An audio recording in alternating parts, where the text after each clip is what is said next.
आप सभी का अभिवादन। हम महाकवि कालिदास प्रणीत अभिज्ञान शाकुंतलम के चतुर्थ अंक का अध्ययन कर रहे हैं, जहां ऋषि कण्व के द्वारा शकुंतला को उसके पति कुल के लिए विदा किया जा रहा है। और विदा करते समय ऋषि कण्व ने न केवल दुष्यंत के लिए संदेश प्रदान किया, अपितु शकुंतला को भी अनुशासित किया कि उसे अपने पति कुल में पहुंचकर किस प्रकार के आचार व्यवहार का आचरण करना चाहिए, जिससे कि वह अपने पति कुल में श्रेष्ठ सम्माननीय पद को प्राप्त करे और उन आदर्श और उदात्त भावों को अपने संतति को प्रदान कर सके जो भविष्य में श्रेष्ठ समाज की स्थापना के कारक होंगे। उन सभी महत्वपूर्ण मनोवैज्ञानिक भावों का चित्रण यहाँ कवि कालिदास के द्वारा बहुत ही सुंदर और सरल सहज रीति से किया गया। इसी कथा सूत्र के साथ अब आगे बढ़ते हैं। शकुंतला को अनुशासित करने के पश्चात शकुंतला ऋषि कण्व के चरणों में प्रणाम करती है। शकुंतला पितुः पादयोः पतति, शकुंतला पिता के पादयोः पतति चरणों में प्रणाम करती है। काश्यपः ऋषि कण्व कहते हैं, यदिच्छामि ते तदस्तु, यदिच्छामि ते, तुम्हारे लिए जो कुछ भी मैं इच्छामि इच्छा करता हूँ, चाहता हूँ, तदस्तु वह पूर्ण हो। ऋषि कण्व शकुंतला के लिए जो कुछ भी भविष्य में अच्छा चाहते हैं उसके पूर्ण होने का आशीर्वाद उन्होंने शकुंतला को दिया। शकुंतला सख्योपेत्य, शकुंतला दोनों सखियों के निकट जाकर कहती है, हला सखियों द्वे अपि माम समम एव परिष्वजेथाम, हे सखियों द्वे अपि, तुम दोनों एक साथ ही, समम एव एक साथ ही, माम मुझे, परिष्वजेथाम आलिंगन करो, मेरा आलिंगन करो। सख्यो दोनों ही सखियां, तथा कृत्वा वैसा करके, अर्थात शकुंतला का आलिंगन करके कहती हैं, सखी यदि नाम स राजा प्रत्यभिज्ञान मंथरो भवेत, यदि वह राजा प्रत्यभिज्ञान मंथरो, तुम्हें पहचानने में, प्रत्यभिज्ञान करने में, तुम्हें पहचानने में, मंथरो भवेत, मंथर हो, शिथिल हो, ततः तो तस्मै, उस राजा को, इदम आत्मनाम ध्येयांकितम अंगुलीयकम दर्शय, यह आत्मनाम ध्येय जो राजा दुष्यंत के नाम से अंकित है, ऐसी अंगुलीयकम, इस अंगूठी को दर्शय दिखा देना। जो दुर्वासा ऋषि द्वारा प्रदत्त शाप था उसके विषय में संकेत यहाँ पर सखियों के द्वारा किया गया है कि यदि वह तुम्हें पहचानने में किंचित मात्र भी शिथिल हो तो तुम उसके नाम से अंकित यह जो अंगूठी है उसे दिखा देना। शकुंतला कहती है, अनेन संदेहेन वामा कंपिता अस्मि, तुम दोनों के इस संदेह से कंपिता अस्मि, मैं कंपित हो गई हूँ, घबरा गई हूँ, व्याकुल हो रही हूँ। सखियों दोनों सखियां कहती हैं, माँ भैशी भयभीत मत हो, मत डरो, अति स्नेह पाप शंकी। कितनी सुंदर उक्ति है, केवल 2 पदों की छोटी सी सूक्ति, लेकिन अपार मनोभावों को अपने में समाये हुए। अति स्नेह, अत्यधिक स्नेह, पाप शंकी, पाप का, अनिष्ट का कारक होता है, या अनिष्ट की आशंका करता है, कारक नहीं होता है, पाप की आशंका अर्थात अनिष्ट की आशंका वाला होता है। एक बहुत ही सामान्य अनुभूत सत्य है कि हम जिसके प्रति बहुत अधिक स्नेह से युक्त होते हैं, जिसे बहुत अधिक प्रेम करते हैं, उसके विषय में किंचित मात्र भी ज्ञात होने पर अथवा उसके विषय में किंचित मात्र भी इस तरह की कोई भावना आने पर हम सबसे अधिक अनिष्ट की आशंका भी उसी के विषय में करने लगते हैं। एक सामान्य सा तथ्य जैसे आपको अगर उदाहरण के रूप में मैं दूं तो क्या होता है, कोई बालक, घर का बालक जैसे बाहर गया हुआ है और उसके आने का जो निर्धारित समय है उस समय से यदि वह कुछ मिनट भी लेट हो जाता है तो जो माता है या घर के परिजन हैं वे उसके प्रति बहुत अधिक आशंकाओं से घिर जाते हैं कि कुछ भी कल्पनाएं हम करने लगते हैं, कहीं ऐसा ना हो गया हो, कहीं ऐसा ना हो गया हो। क्यों? क्योंकि उसके मूल में अत्यधिक स्नेह है, अत्यधिक प्रेम है। तो जो बहुत अधिक प्रेम होता है वह पाप की, अनिष्ट की आशंका से भरा हुआ होता है और हम अकस्मात ही पता नहीं कहाँ कहाँ की कल्पनाएं करने लगते हैं, जबकि ऐसा कुछ भी नहीं होता। कुछ भी कारण हो सकता है देर से आने का, लेकिन जो सामान्य कारण होते हैं उन पर तो विचार ही नहीं होता है। जितने भी अनिष्ट कारक हो सकते हैं मनुष्य उनके विषय में चिंतन करने लगता है। तो उसी तथ्य को यहाँ, मनोवैज्ञानिक तथ्य को यहाँ कालिदास ने इन 2 पदों के माध्यम से अभिव्यक्त किया। अति स्नेह पाप शंकी, अत्यधिक स्नेह पाप की, अनिष्ट की आशंका वाला होता है। शारंग्रवः, अब शारंग्रव कहता है युगांतरम आरूढ़ सविता, सविता जो सूर्य है वह युगांतरम दूसरे युग में प्रवेश कर गया है, अर्थात दूसरे प्रहर पर आरूढ़ हो गया है, चढ़ गया है। त्वरताम अत्र भवति, अत्र भवति आप कल्याणी, त्वरताम शीघ्रता कीजिए। शकुंतला आश्रमाभिमुखी स्थित्वा, आश्रम की ओर अभिमुख होकर, खड़े होकर, आश्रम की ओर मुख करके खड़ी होती है और तब कहती है तात पिता, कदानु भूयस तपोवनम प्रेक्षिष्ये, तपोवनम, इस तपोवन को, भूयः पुनः, कदानु प्रेक्षिष्ये कब देखूंगी, मैं इस तपोवन को पुनः कब देखूंगी। काश्यपः, ऋषि कण्व कहते हैं श्रूयताम सुनो, भूत्वा चिराय चतुरंत मही सपत्नी, दौष्यंतीम अप्रतिरथम तनयम निवेश्य, भर्त्रा तदर्पित कुटुंब भरेण सार्धम, शांते करिष्यसि पदम पुनर्आश्रमे अस्मिन्। चिराय बहुत समय तक, दीर्घ काल तक, चतुरंत मही सपत्नी भूत्वा, चतुरंत चारों ओर से समुद्रों तक विस्तीर्ण, मही पृथ्वी की, सपत्नी भूत्वा सपत्नी होकर, अप्रतिरथम जिसका कोई प्रतिरथी न हो, प्रतिद्वंदी न हो, ऐसे तनयम दुष्यंत के पुत्र को, दौष्यंतिम तनयम दौष्यंतिम निवेश्य, पुत्र दुष्यंत से उत्पन्न अपने पुत्र को निवेश्य निवेशित करके, राज्य सिंहासन पर स्थापित करके, तद अर्पित कुटुंब भरेण, और तद उस पर कुटुंब के भरण पोषण का, रक्षण पोषण का भार अर्पित करके, समर्पित करने वाले, भर्त्रा सार्धम पति के साथ, शांत आश्रम, अस्मिन आश्रमे इस आश्रम स्थान में, पुनः पदम करिष्यसि फिर से अपना निवास स्थान, करिष्यसि बनाओगी। चिराय चिरकाल तक, बहुत समय तक, चतुरंत मही सपत्नी चारों ओर से अंत वाली, और अंत है समुद्र, तो 4 समुद्रों से अंत वाली, अर्थात चारों समुद्रों से घिरी हुई मही, इस पृथ्वी की सपत्नी बनकर, सपत्नी भूत्वा सपत्नी होकर, अप्रतिरथम जिसका कोई प्रतिद्वंद्वी न हो, ऐसे अद्वितीय महारथी, दौष्यंतिम तनयम दुष्यंत के पुत्र को, निवेश्य राज्य सिंहासन पर स्थापित करके, और तदर्पित कुटुंब भरेण उस पर कुटुंब के भरण पोषण के भार को अर्पित करके, भर्त्रा सार्धम पति के साथ, भर्त्रा सार्धम पति के साथ, पुनः अस्मिन आश्रम पदे इस आश्रम स्थान पर, पुनः अस्मिन आश्रमे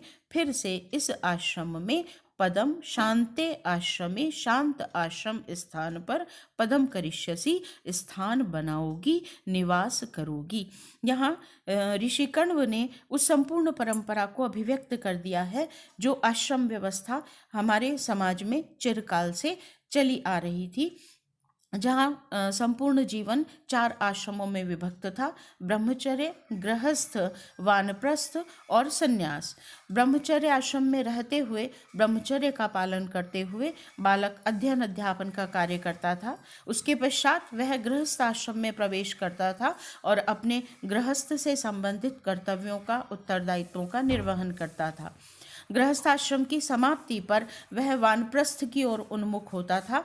वन में जाकर अथवा अपने ही घर में वनवासी के के प्रकार से रहता हुआ वह अपने पारलौकिक या आध्यात्मिक कल्याण की ओर उन्मुख होता था और अंततः संन्यास आश्रम ग्रहण करते हुए जो जीवन का मूल लक्ष्य है मोक्ष की प्राप्ति, उसकी ओर प्रयत्नशील रहता था। यह संपूर्ण व्यवस्था जो थी यह न केवल व्यक्तिगत कल्याण की दृष्टि से अपितु वह पारिवारिक और सामाजिक कल्याण की दृष्टि से भी अत्यंत महत्वपूर्ण थी, जहां मनुष्य अपने कर्तव्यों को सही सही समय से निर्धारित कर्तव्यों को पूर्ण करता था और इसके साथ ही अपने जीवन के मूल लक्ष्य की ओर भी उन्मुख होता था, वानप्रस्थ में रहकर, और अंततः मोक्ष के लिए प्रयत्नशील होता था संन्यास को ग्रहण करते हुए।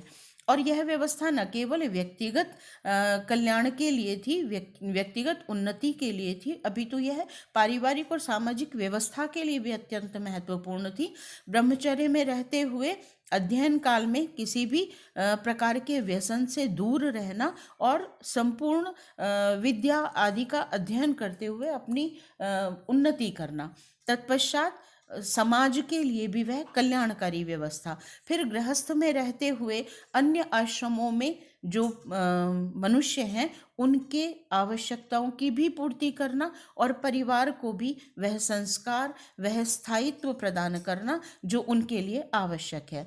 और तदनंतर पारिवारिक व्यवस्थाओं से दूर रहकर जो पुत्र है उस पुत्र को उस समाज के लिए छोड़ देना, परिवार के लिए छोड़ देना, ताकि वह उन कर्तव्यों का निर्वहन कर सके जो गृहस्थ में उसके लिए निर्धारित है। क्योंकि जब पिता वानप्रस्थ में होगा तो पुत्र जो है वह गृहस्थ में होगा, तब वह अपने कर्तव्यों को पूरा करे जिसमें जो गुरुजन हैं उनका कोई हस्तक्षेप न हो और वह अपने कर्तव्यों को स्वतंत्रता से निर्वहन कर सके।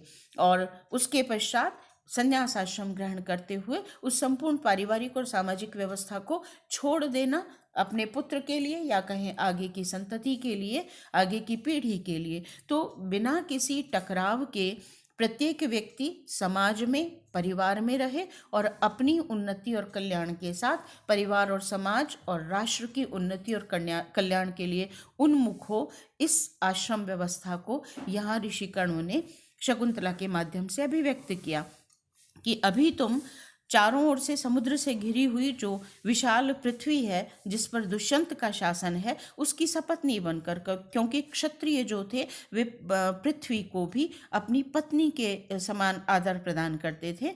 तो ऋषि कण्व कहते हैं कि ऐसी पत्नी, ऐसी पृथ्वी की सपत्नी होकर तुम चिरकाल तक दुष्यंत के साथ गृहस्थाश्रम के सुख का उपभोग करो, और जब वानप्रस्थ का समय हो तो दुष्यंत के पुत्र को राज्य सिंहासन पर स्थापित करो, और तब उसके ऊपर संपूर्ण परिवार का, प्रजा का, क्योंकि क्षत्रिय के लिए उसकी प्रजा भी उसके परिवार के तुल्य है, उस पर प्रजा के भार को समर्पित करते हुए अपने पति के साथ पुनः इस आश्रम स्थान में आकर वानप्रस्थ आश्रम में निवास करो और आगे संन्यास आश्रम तक इस आश्रम स्थान में निवास करूँगी, ऐसा उन्होंने शकुंतला को निर्देश दिया। अब यहाँ व्याकरण देखिए। चतुरंत मही सपत्नी, चत्वारः समुद्रा अंतो यस्याः सा चतुरंता, चारों समुद्र अंत हैं जिसके, ऐसी चतुरंता पृथ्वी। और सा च असौ मही च तस्याः सपत्नी, और सा च असौ मही जो ऐसी पृथ्वी है उसकी सपत्नी होकर। कर्मधारय भी समास है यहाँ पर। अप्रतिरथम, प्रतिगतः रथः यस्य सः प्रतिरथः, जिसका कोई रथी जो है, महारथी, जिसका कोई प्रतिगतः रथः यस्य सः प्रतिरथः, और न विद्यते प्रतिरथो यस्य तम, जिसका कोई प्रतिरथी नहीं है, प्रतिद्वंदी नहीं है, तम उसको। यहाँ द्वितीय विभक्ति का रूप बनेगा अप्रतिरथम। दौष्यंत्यम, दुष्यंतस्य अपत्यम पुमान, यहाँ दुष्यंत पद से ईय प्रत्यय करेंगे पुत्र के अर्थ में और उससे दौष्यंती पद बनेगा। दौष्यंतिम द्वितीय विभक्ति का रूप है। निवेश्य, निउपसर्ग है, विष धातु है और उससे इक्त्वा प्रत्यय और उपसर्ग प्रारंभ में लगा होने के कारण इक्त्वा के स्थान पर ल्यप आदेश होकर निवेश्य पद बनेगा। तदर्पित कुटुंब भरेण, कुटुंबस्य भरः कुटुंब भरः, षष्ठी तत्पुरुष समास हुआ। और स एव तस्मिन अर्पितः येन तेन, वह ही उसमें अर्पित कर दिया गया है जिसके द्वारा। ऐसा तदर्पित कुटुंब भरेण। भर धातु है, भर पद है भ्री धातु, और उससे अप प्रत्यय करेंगे तो भर पद बनेगा। अलंकार है यहाँ पर वस्तु प्रधान रूपक अलंकार की ध्वनि है यहाँ पर। किसमें? सपत्नी शब्द से पृथ्वी पर पत्नीत्व का आरोप व्यंजित किया गया है, इसलिए यहाँ पर वस्तु से रूपक अलंकार ध्वनि है। और माला दीपक अलंकार है यहाँ पर पृथ्वी पर सपत्नीत्व का आरोप, फिर उस पर पुत्र का सन्निवेश, और फिर पुत्र पर भी पृथ्वी के भार का सन्निवेश। तो एक क्रम है इसमें। माला है दीपक, दीपक होता है बहुत से उदाहरणों को या बहुत से तथ्यों को एक माला के रूप में दीपक जैसे प्रकाशित करता है, ऐसे ही जहाँ पर प्रकाशित किया जाए तो वहाँ दीपक अलंकार होता है, तो माला दीपक अलंकार है यहाँ पर। और सकारण वाक्यार्थ कथन होने से काव्यलिंग अलंकार भी है। छंद यहाँ पर वसंत तिल का है और आश्रम व्यवस्था की ओर संकेत किया गया है, जैसा कि मनु ने भी कहा है, संत्यज्य ग्रामम आहारम सर्वम चैव परिच्छदम पुत्रेषु भार्याम निक्षिप्य वनम गच्छेत सहैव वा। ग्राम को, आहार को, सबको त्याग कर, छोड़कर, पुत्रों पर निक्षिप्त करके, उस भार को पुत्रों पर रखकर, भार्या के साथ अथवा भार्याम सह एव, भार्या के साथ ही वनम गच्छेत, वन जाए, ऐसा वानप्रस्थाश्रम का नियम है। आगे देखिए क्या कहते हैं। गौतमी कहती है, जाते पुत्री परिहीयते गमन वेला, जाने का, प्रस्थान का समय, परिहीयते बीत रहा है, निकल रहा है, निवर्तय पितरम, इसलिए अपने पिता को निवर्तय लौटाओ, अथवा चिरेणापि पुनः पुनः एवं मंत्रयिष्यति, अथवा चिरेणापि चिरकाल तक, पुनः पुनः एवं ये इसी प्रकार से बार बार तुम मंत्रयिष्यते कहती रहोगी। निवर्तताम भवान, और फिर कण्व से कहती है आप निवर्तताम लौट जाइए। काश्यप कण्व कहते हैं, पुत्री वत्से, पुत्री उपरुध्यते तपो अनुष्ठानम, मेरे तप का अनुष्ठान उपरुध्यते रुक रहा है। शकुंतला भूयः पितरम आश्लिष्य, पुनः भूयः फिर से पितरम पिता का आश्लिष्य आलिंगन कर कहती है, तपश्चरण पीड़ितम तात शरीरम, तात का शरीर, आपका शरीर, तपश्चरण पीड़ितम, तपस्या से पीड़ित हो रहा है, कृश हो रहा है, दुर्बल हो रहा है, तन्मा अतिमात्रम, इसलिए अतिमात्रम, ममकृत उत्कंठस्व, ममकृत मुझसे संबंधित उत्कंठा से, अतिमात्र उत्कंठित न हो, पीड़ित न हो, मेरे दुख से अत्यधिक पीड़ित न हो, दुखित न हो। काश्यपः कण्व सनिश्वासम, निश्वास लेकर कहते हैं, शममेष्यति मम शोकः कथम नु वत्से त्वया रचित पूर्वम उटज द्वार विरूढ़म नीवार वलिम विलोकयतः। कितना सुंदर भाव, एक पिता के मन के भाव को यहाँ कण्व ने इन दो पंक्तियों में कहा है। शममेष्यति मम शोकः कथम नु वत्से त्वया रचित पूर्वम, वत्से हे पुत्री, त्वया तुम्हारे द्वारा, रचित पूर्वम पहले रची गई या पहले डाले गए, उटज द्वार विरूढ़म झोपड़ी के, कुटिया के, उटज के द्वार पर, विरूढ़म उगे हुए, नीवार वलिम नीवार धान्य की बलि को, विलोकयतः देखते हुए, मम शोका मेरा शोक, कथम नु शमम एष्यति किस प्रकार से शांत होगा।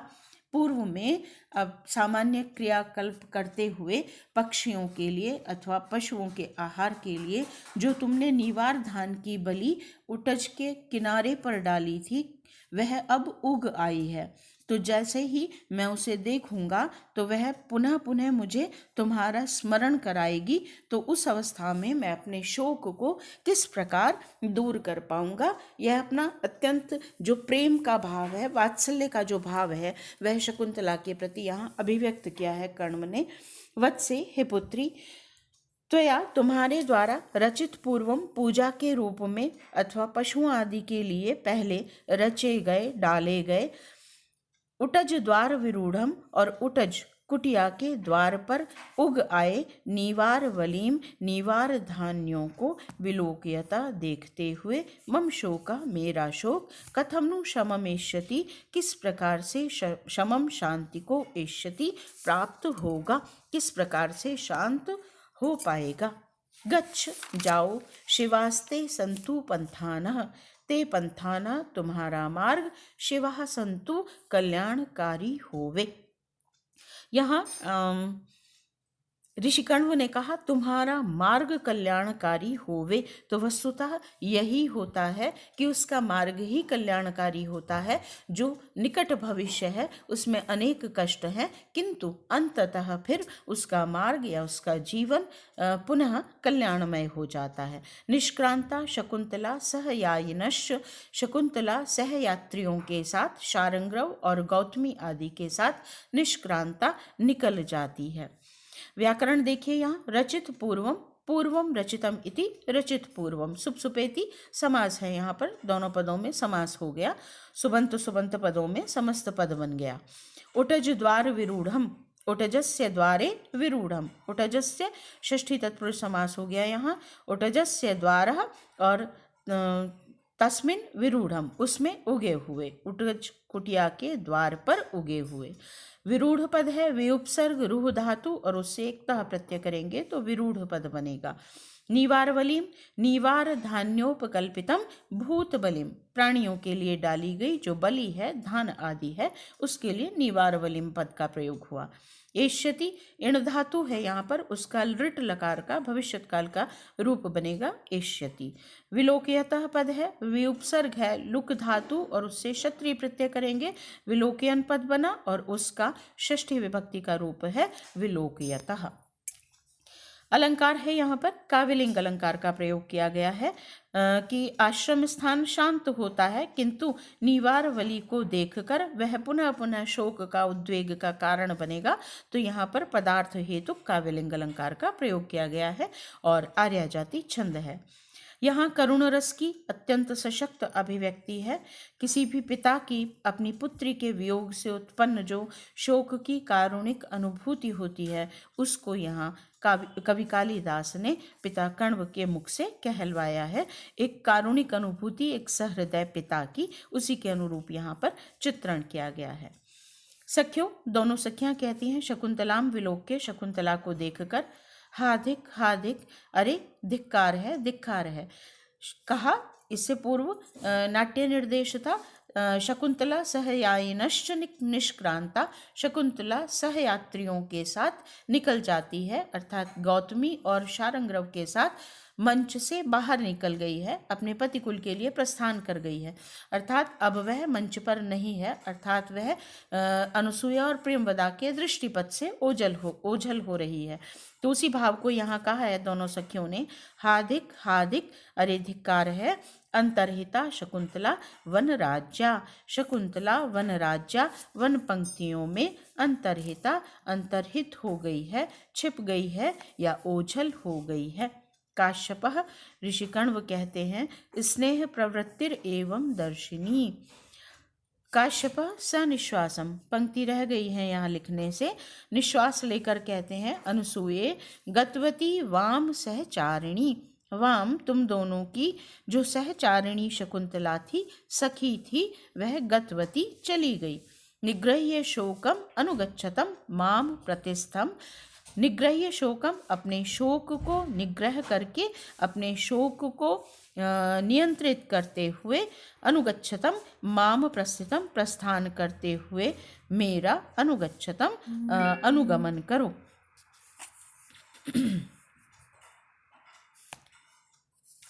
उभे दोनों सखियां कहती हैं तात शकुंतला विरहितम शून्यमिव तपोवनम कथम प्रविशामः, हे तात शकुंतला विरहितम, शकुंतला से रहित, शून्यमिव तपोवनम, इस शून्य तपोवन में कथम प्रविशावः, हम दोनों कैसे प्रवेश करें।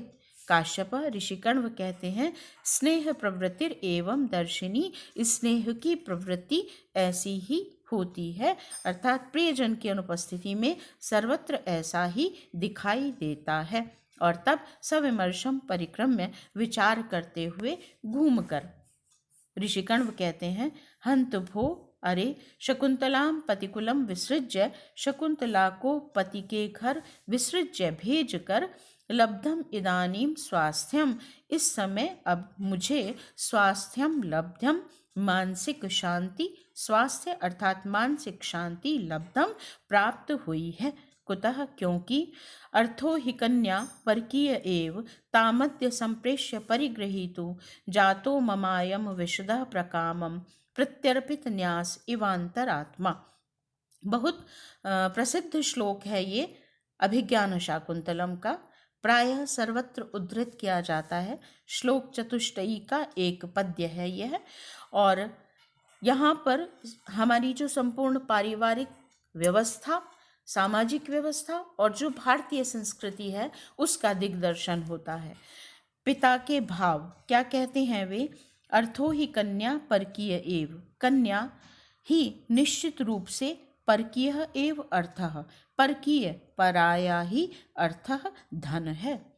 तामद्य अद्य आज, ताम उस कन्या को, परिग्रहीतु उसका परिग्रहण करने वाले पति के समीप, संप्रेष्य भेजकर, ममायम मम अयम मेरा यह, अंतरात्मा अंतर्मन, प्रत्यर्पित न्यासः इव प्रत्यर्पित कर दिए गए न्यास के समान, किसी की धरोहर को उसे दे देने वाले व्यक्ति के समान, प्रकामम अत्यंत, विशदः जातः स्वच्छ प्रसन्न जातः हो गया है।